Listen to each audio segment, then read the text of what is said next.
Good morning, everybody. Today we're going to be talking about last night's game, Houston versus Dallas. Long story short, we got punched in the mouth. Uh, Luca and Kyrie got whatever they wanted last night. But on a positive note, I'm glad that we lost because it felt like there was a lot of pressure for us to live up to the win streak, to keep the win streak going. And I could just tell that we were getting burnt out. We were walking into the buildings that we were playing in, expecting for the other team to just lay down. And in professional sports, it doesn't work like that. So, on a positive note, I'm glad we lost. There's a lot of things that we could learn. The first quarter, the entire first quarter belonged to Luka Doncic. That man is a beast, man. He's a monster. I got nothing negative to say on Luka. I just would wanted to see and in the game there was some adjustments that we did make, but how do I put this? Luca beat us up, man, and there's nothing that you could do about that. That you just got to give him credit, right?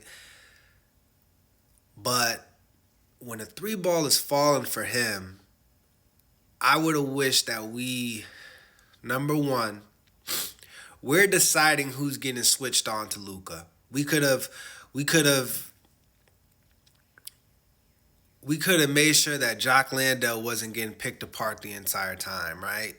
We could have decided who's getting into the pick and roll with Luca so that we have a small forward on him, Dylan Brooks, and we started doing that later on in the game, right? We did that with Fred VanVleet and Luke and Dylan Brooks in the pick and roll.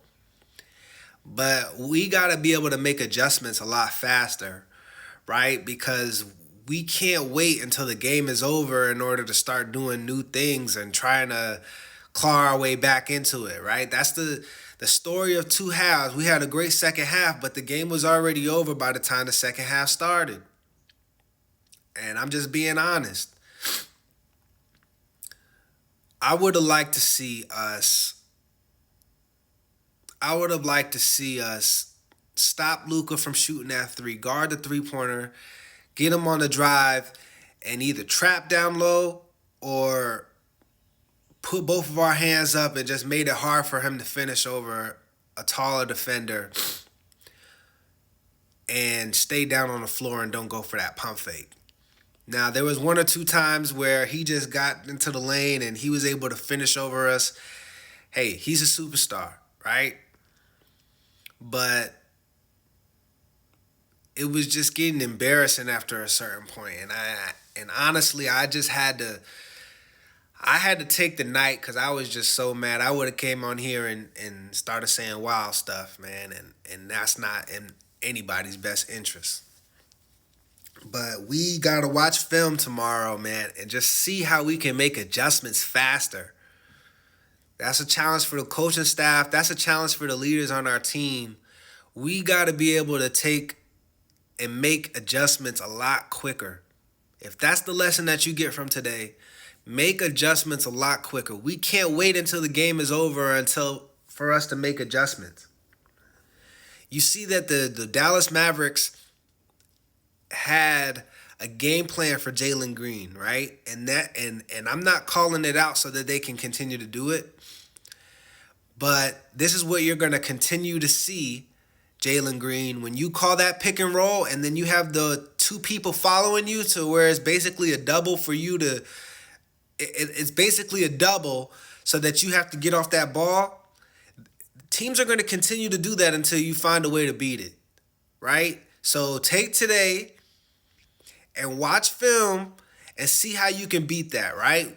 We should have been doing the same thing for Luke. We should have been doing the same thing for Luca to see how he was able to beat it. And then you can take notes from that. That's what you do to the great players. You study the great players, see what they can do. He's great at that pump fake. I've been screaming that we do the pump fake all season. And we've been doing a great job of finishing as of lately.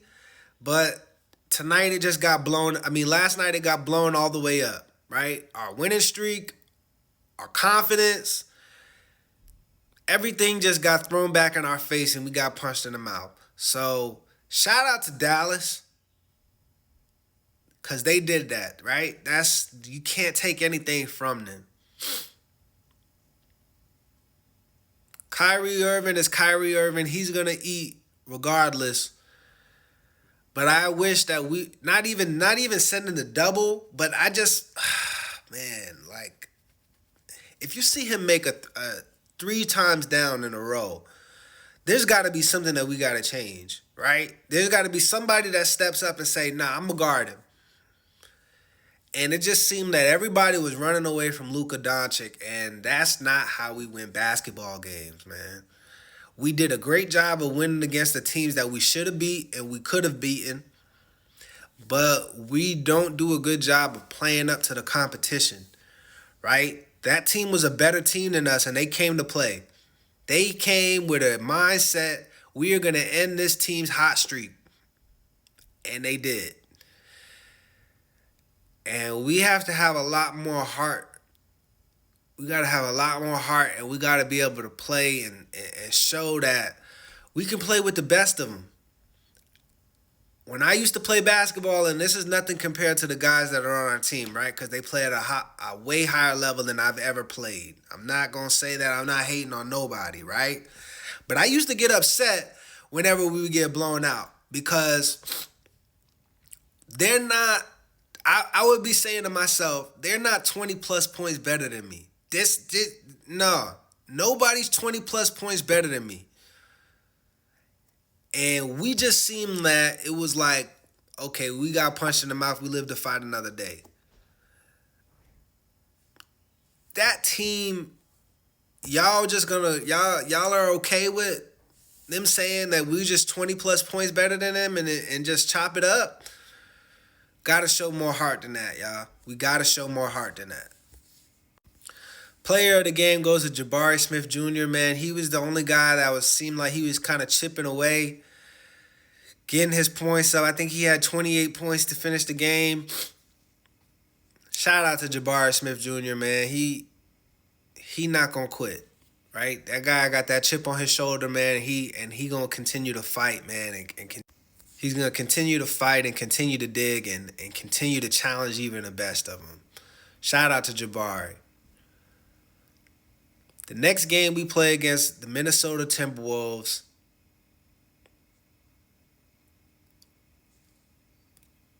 I'm not going to say that I want us to get a win. I want us to show a better effort than that. I want us, when they are doubling Jalen Green in the pick and roll, and then 2 people are following Jalen Green off that pick and roll, let's make an adjustment so that we are able to beat that. What's the adjustment so that Jalen Green is able to get open and he's able to get to his shot and feel comfortable and be that rhythm player that we've seen him be over the last 11 games? They are going to continue to show you that, Jalen, until you beat it. We got punched in the mouth today, guys, and the lesson and the story of the day,